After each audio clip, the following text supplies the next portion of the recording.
2017 पासून धारूर तालुक्यामध्ये 5 गावामध्ये आम्ही काम करत होतो। त्यामध्ये ग्रामसेवा नावाचा जो प्रकल्प होता, यामध्ये आरोग्य, स्वच्छता आणि शिक्षण या 3 घटकावर आमचा मुख्य उद्देश होता किंवा गावातल्या लोकांचं आरोग्य चांगलं कसं राहता येईल आणि गावातल्या मुलांना एज्युकेशन कसं चांगलं भेटता येईल आणि आरोग्याच्या बाबतीत म्हणलं तर गावातील लोकांचे आरोग्य कसं अबाधित राहील या वेगवेगळ्या प्रकल्पावर आम्ही SBI फाउंडेशन आणि दिलासानी काम केलेलं आहे। त्याचबरोबर असं लक्षात आलं की 2023 मध्ये आम्ही ग्राम सक्षम नावाचा जो उपक्रम आहे तो आम्ही धारूर तालुक्यामध्ये 5 गावामध्ये दिलेला आहे।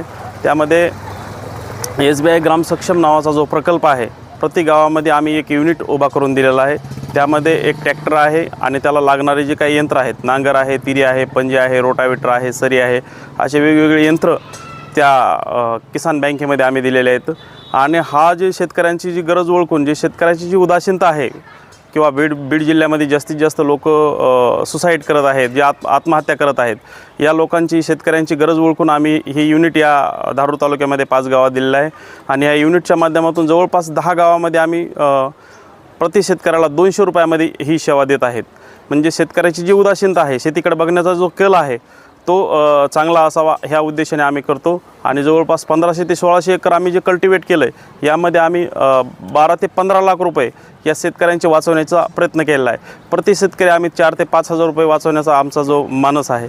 त्याचबरोबर SBI फाउंडेशनच्या माध्यमातून जे किसान भवन केंद्र हिंगणीमध्ये उभा केलेलं आहे, मार्केट शेड उभा केलेला आहे, ॲरोचे एक युनिट उभा केलेलं आहे, शाळेमध्ये संगणक कक्ष आहे, डिजिटल क्लासरूम आहे, मुलांसाठी जे अभ्यासिका केंद्र आहे, गावातील जे कचरा व्यवस्थापनासाठी वेगवेगळ्या डस्टबिन आहेत, महिलांना प्रशिक्षण आहेत, शेतकऱ्यांना प्रशिक्षण आहेत, वेगवेगळे प्रशिक्षण देऊन गावातील नागरिकांना एक मुख्य प्रवाहात कसं आणायचं, उद्योगाच्या प्रवाहात कसं आणायचा, हा देखील मानस आहे।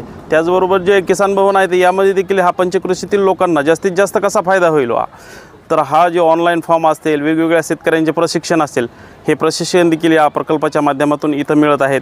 ह्या सगळा जो उपक्रम आम्ही जवळपास धारूर तालुक्यामध्ये 10 गावामध्ये आम्ही हा करत आहोत। आमच्या गावामध्ये जसं SBI फाउंडेशन व दिलास संस्थेने हा प्रकल्प गावामध्ये उभारणी केल्यापासून आमच्या गावात शेतकऱ्यासाठी खूप दिलासा निर्माण झालेला आहे की या प्रकल्पामधून आमच्या गावातील शेतकऱ्यांना प्रति एकरी सुरुवातीला 3000 2000 असे प्रमाणे खर्च लागायचा। पण आता आमच्या गावामध्ये ह्या प्रकल्पामधून जे शेतकऱ्यांसाठी किसान सेवा केंद्र म्हणून एक प्रोजेक्ट उभा केला आहे, त्या प्रोजेक्टमधून आमच्या शेतकऱ्यांना सर्व शेतीचे मशागतीचे कामे करण्यासाठी ट्रॅक्टर, नांगर, रोटावर, पेरणी यंत्र, मोगडा, पाळी असे सर्व अवजार त्यात उपलब्ध करून दिल्यामुळे जे शेतकऱ्याला मशागतीसाठी जे अवजार लागत आहेत ते इथं फक्त 200 रुपयामध्ये होत असल्यामुळं शेतकऱ्यांचं एक आर्थिक नुकसान आता कमी झालेलं आहे।